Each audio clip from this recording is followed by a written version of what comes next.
Hey everybody, Jacob's Painting here with another tutorial in the Marneus Calgar Masterclass series. Today we're going to be working on the fine details, getting this guy to a finished place. So this should be the last video that we work on the main body of the model, and next time we'll be working on the base. So let's get right to it.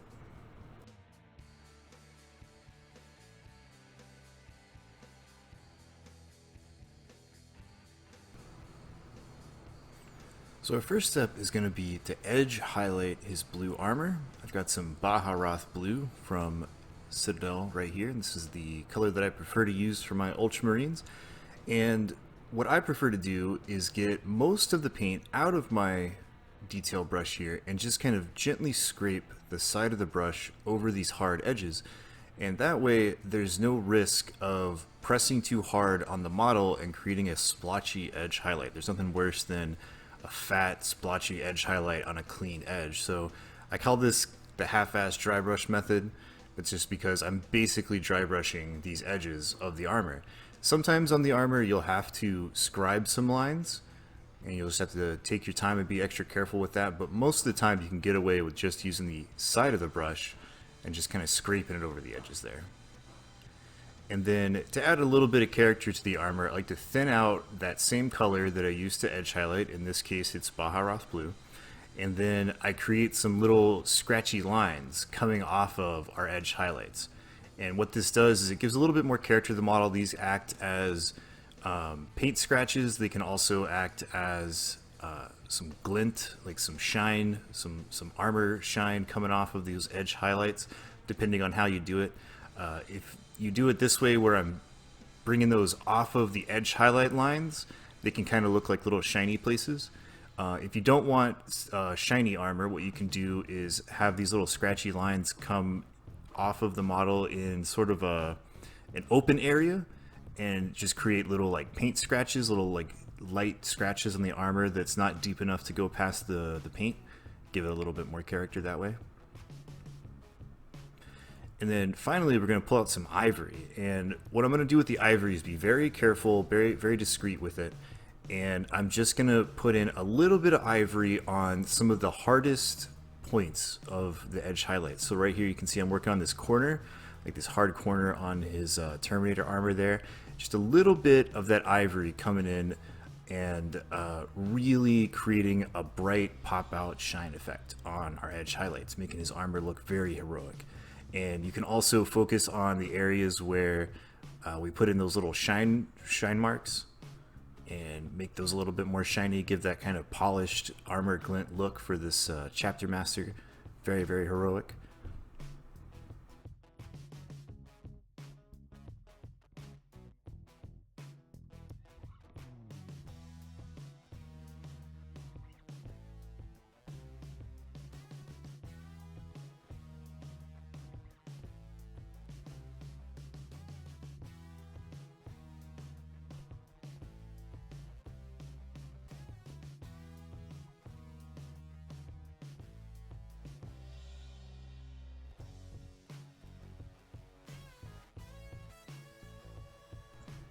Next, we're going to pull out some Wild Rider Red from Citadel, and I'm going to use this to highlight all of our reds. I'm going to be focusing on these little ropey bits on his chest, coming off of this little Ultramarine shield, and on the ropes going across the chest of his armor.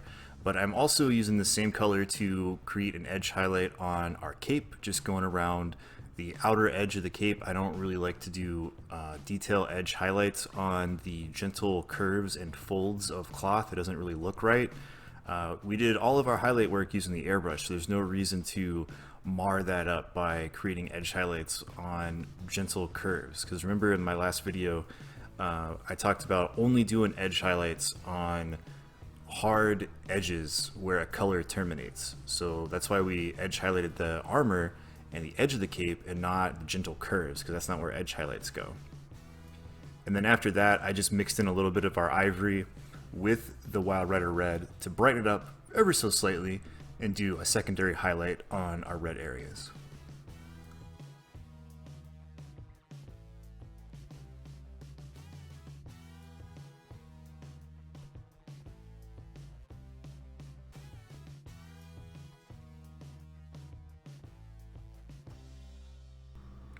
Now I've got some handle wood from Secret Weapon Miniatures. This is a light tan color.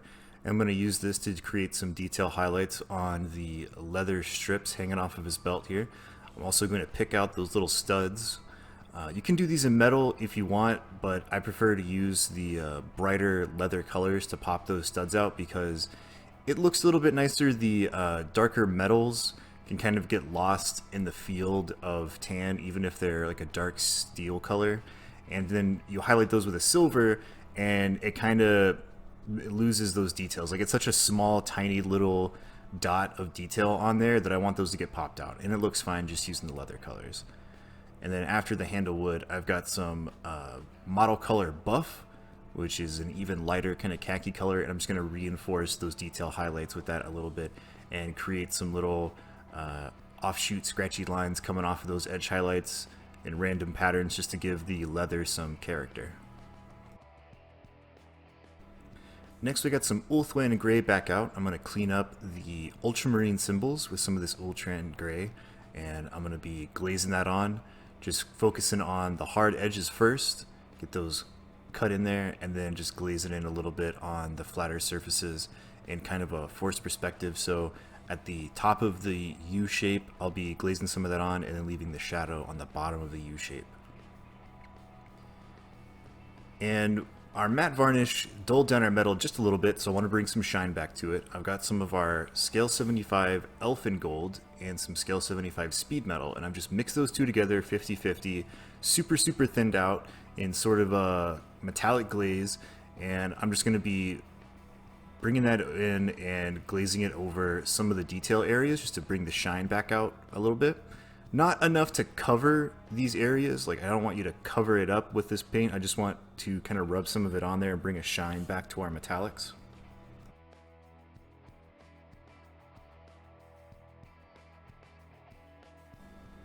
Alright, next I got some Vallejo Model Color Flat Red, and we're going to use this as a base for our glowy lens. He's got a cyber eye and then like a glowy lens on his Terminator armor. I'm just going to base that lens in with this flat red, and then I'm going to grab some of our Stenolres white, and I'm going to use the white to create a little dot on the center of that lens, just kind of go in there and dot it in there. Depends on how much of a glow effect you want. And the way that I like to do glow effects with Space Marine stuff is I use a base coat with a white or an ivory kind of highlight right there in the center, and then I put fluorescent paint over that to create a really bright glow effect. Looks really cool, it's super easy to do. I'm not a huge fan of lens effects, I like the glow effect rather than a lens, so that's what we're doing here. Got our Vallejo fluorescent red, and I'm just going to dot that in there just like a wash. It's pretty thin right out of the bottle, but it's also a very concentrated paint. So I'm using the very thin, watery nature of it to place that really concentrated Vallejo fluorescent red right there on the lens. And it might take a couple of times before it's fully dry and you get that effect, but once it's dry, you can see that it does have a nice glow effect. Looks really cool. And he's almost done. I do want to hit this guy with one protective seal of varnish, and because we've already matted him a couple of times, I don't want to matte those colors down any more than I already have. So I'm going to use our satin varnish this one time. He's already matte enough that he'll look really nice, he'll photograph well, and the satin is purely a protective coat. So I'm just going to lay it on super thin, and with the varnishes, as soon as you see it get wet, you see that wet surface on there, move to a different area, make sure you're putting it all around the model, and then let it dry.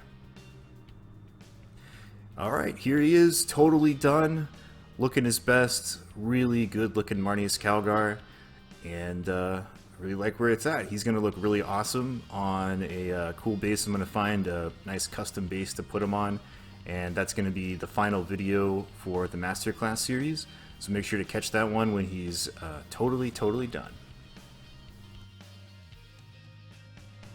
Hope you guys enjoyed this tutorial. Make sure to catch us on Twitch and check out Patreon for early access to all of our video content and exclusive videos. Thanks, guys.